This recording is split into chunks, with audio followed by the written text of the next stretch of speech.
Custo de vida, emprego e desemprego, cesta básica, tarifas públicas, salário mínimo. Agora, na Brasil Atual, a análise do DIEESE. Nós vamos fazer contato agora com o diretor técnico do DIEESE, Fausto Augusto Júnior. Bom dia, Fausto. Bom dia, Glauco. Bom dia a todos. Fausto, a prévia da inflação desacelerou e chegou a 0,81% em novembro. Ainda assim, o resultado foi o maior para o mês em 5 anos. Quando se pega o período de 12 meses, a alta de preço acumulada é de 4,22%, acima, portanto, da meta do Banco Central, que é de 4%. Embora os especialistas digam que não há risco de descontrole da inflação, a gente sabe que essa inflação está atingindo ainda mais duramente os mais pobres. Como que você viu esses dados, Fausto? Bem, Glauco, esses são os dados aí do IPCA 15, né? Que está pegando a prévia aí de novembro. A gente está olhando, está observando o que está acontecendo nos preços ao longo desse mês e começa a identificar algo que a gente já vem já há alguns meses observando, que é o aumento dos preços dos alimentos. Então, os alimentos têm puxado a inflação para um patamar mais alto, e os alimentos, a inflação dos alimentos, inevitavelmente impacta os mais pobres, né? Ou seja, as camadas mais populares da população, uma vez que boa parte da sua renda é destinada à alimentação. Agora, a mudança que está começando a aparecer a partir desses dados é que a elevação dos preços está avançando para outros setores. E aí tem algumas causas por trás disso. A principal delas é o preço do câmbio, que tem alterado o conjunto de preços ali dos bens que necessitam, de alguma forma, de insumos importados. Tem uma questão também colocada com relação à própria falta de insumos, uma vez que a própria pandemia tem recolocado, né, a distribuição global de uma série de itens, na qual, quando a economia começa a retornar, a economia não retorna de uma vez, né? Nós temos que lembrar que ainda nós estamos no meio da pandemia, estamos numa segunda onda de pandemia, os países, em geral, estão com diferenças no seu processo de isolamento. Isso faz também com que os preços cheguem aqui, os produtos cheguem no Brasil com mais dificuldade, ou seja, as chamadas cadeias de fornecimento começam a ter alguns gargalos que são mais difíceis de superar. Tudo isso leva a uma elevação de preço. A prévia desse mês, vamos ver como é que vai se fechar esse mês, né? Nós temos ainda mais aí os outros 15 dias para analisar, temos aí mais o restante desse mês de novembro. Eles indicam uma inflação acima, inclusive, da meta do Banco Central, o que coloca para a gente umas certas questões, em especial para 2021. A gente sabe que a inflação hoje, em grande medida, ela está sendo puxada muito mais pela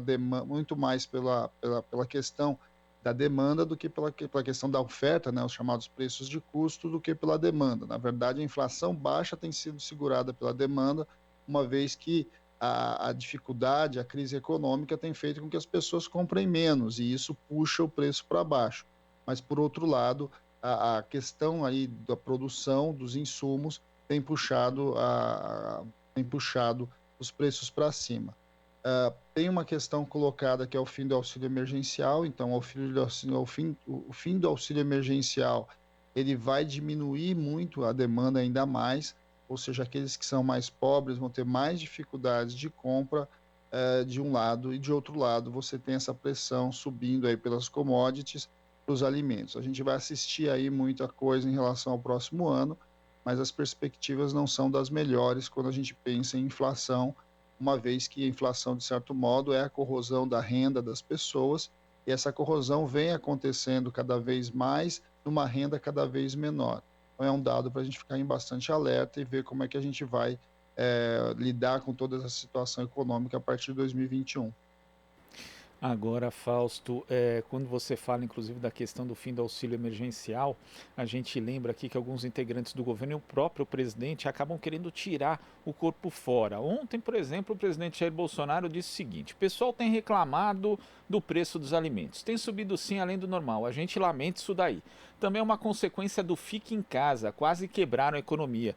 Quer dizer, além de ser uma declaração irresponsável do ponto de vista da pandemia, porque a gente está tendo um recrudescimento dos casos no Brasil, né? E mais uma vez o presidente desestimula o distanciamento social, parece que o governo não tem nada a ver com isso. Quando você diz, por exemplo, que a inflação está atingindo os mais pobres, o governo ao mesmo tempo anuncia aí a redução, já tem a redução do auxílio emergencial e provavelmente o fim dele. Quer dizer, na prática, nada ali do executivo está saindo como medida para proteger justamente essa população mais atingida pela alta dos preços da inflação, Fausto? Bem, é um olhar que esse governo tem, né? Há um conjunto importante de ferramentas que deveria e poderia ser utilizado, em especial quando a gente pensa em preço de alimentos.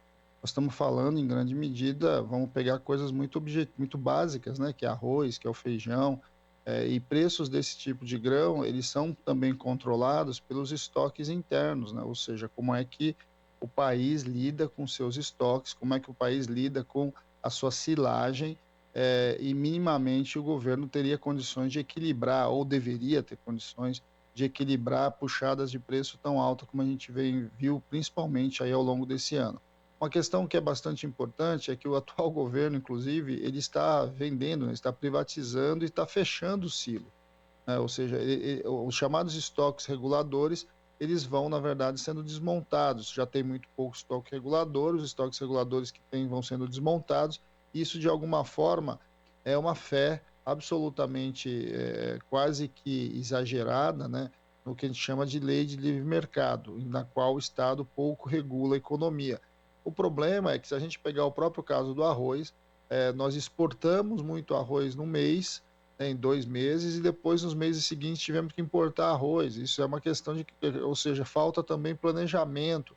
Planejamento numa área em que o Brasil se diz um dos maiores especialistas, né, um dos maiores produtores de grãos do mundo, mas o atual governo, ao não ter planejamento, a não olhar, de certo modo, o país com as necessidades da qual a população precisa, acredita numa ideia de que o mercado resolve tudo, vai mostrando o quanto isso não faz tanto sentido assim, o quanto isso não cola com a realidade.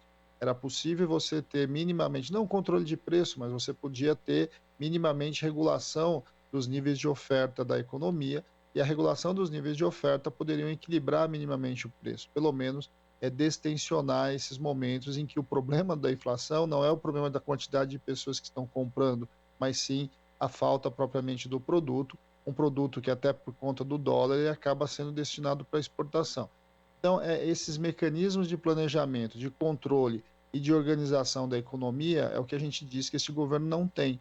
E, ao não ter, ele simplesmente ele vai se retirando do assunto como se não fizesse sentido para ele, quando na verdade é o contrário. A gente sabe que as atuais medidas que o governo toma interferem decisivamente na economia, e a gente sabe que o futuro, de certo modo, começa a ser construído pelas decisões que o governo faz nesse momento agora. E aí a gente vai ver o para frente. É sempre bom lembrar, né, Glauco, que se falava aí, se estressava a economia quando a gente chegava aí num câmbio próximo a 2,80, 2,60.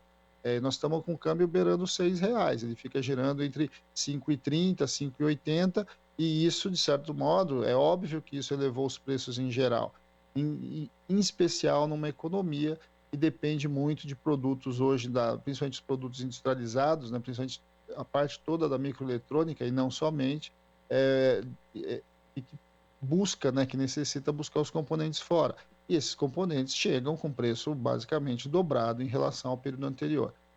Com relação a uma outra coisa que é importante, Glauco, a gente também está vendo a inflação em relação, por exemplo, à questão dos atacados, né? O IGPM cresceu muito. Então, uma das coisas que preocupa quando a gente está olhando a inflação é o que vai acontecer com o preço dos aluguéis, porque os aluguéis são indexados ao IGPM, e o IGPM está lá na casa acima dos 10%. Então, a gente vai ter muito provavelmente uma puxada dos preços dos aluguéis aí no começo do ano que vem, e o preço, aí sim, preço de alimento de um lado subindo e preço de habitação, né, os produtos vinculados à habitação subindo também, podem colocar um valor de inflação bastante complicado para 2021. E Fausto, quando você fala da questão do dólar, ontem, por meio do perfil dele no Twitter, o economista Guilherme Mello, da Unicamp, fez 2 postagens ali. Uma mostrando uma notícia de março deste ano, onde o ministro Paulo Guedes dizia: se fizer muita besteira, dólar pode chegar a R$ 5. E outra de 23 de novembro, dizendo: Guedes, economia está muito mais saudável com dólar a R$ 5 e juros de 2%. Quer dizer, existe essa contradição no discurso do ministro da Economia, que sempre muda ali, ele se adapta, né, conforme a situação, mas a solução para qualquer tipo de problema econômico é sempre uma medida no sentido neoliberal, digamos, de austeridade fiscal, de privatização, de promoção de reformas. Você acha também que no plano econômico o governo acaba adotando um discurso anticientífico, ou como diria Cazuza, as ideias do governo não correspondem aos fatos, Fausto? Bem, aí, Glauco, é a base do ministro da Economia. A gente conhece o Guedes, sabe de onde ele vem dessa escola neoclássica, da escola neoliberal, acredita quase como uma religião nisso, e aí as realidades não necessariamente batem com a sua ideologia. Eu acho que claramente isso está ficando muito, muito explícito, né? É claro que é importante um câmbio um pouco mais desvalorizado, e uma taxa de juros bastante baixa para você enfrentar crises como a gente está vivendo, em especial para você fortalecer a produção industrial do país. O problema é que isso tem que ser amarrado com um planejamento, com uma política que induza o caminho dessa indústria e viabilize condições de investimento. Há uma fé que simplesmente alguns indicadores vão resolver todos os problemas. Na verdade, você precisa juntar ali, né? Você precisa ter um câmbio equilibrado e você precisa ter taxa de juros baixas e você precisa ter política para onde o país vai. Acho que essa é a primeira coisa. O problema é que isso não pode minimamente variar muito.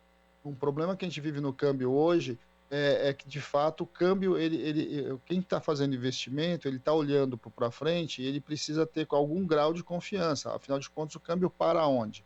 Ele para no 5, ele para no 5,5, ele para no 6, ele para no 4,5. Qual é o ponto de equilíbrio do câmbio? Então, essa é uma questão que é muito difícil para você ter numa economia como a gente está hoje no Brasil, e, além disso, olhando para o mundo com bastante dificuldade por conta da pandemia. Na outra ponta, a gente sabe que a questão dos juros baixos ela é fundamental, mas ela só se sustenta quando aquele que compra o título público acredita naquela taxa de juros. E a gente já está vendo que os juros de futuro vêm subindo, né? E a taxa de juros de futuro, ao subir, indica que os juros ali da Selic tendem a subir. E na outra ponta, os juros também têm que chegar na ponta do consumidor.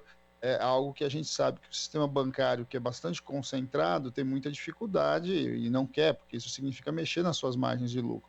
Muitos dos bancos preferem deixar o dinheiro represado do que colocar o dinheiro na economia girando agora, nessa característica aí como a gente está vivendo hoje. Então, tudo isso são fatores que precisam da intervenção do Estado. O Estado precisa se posicionar.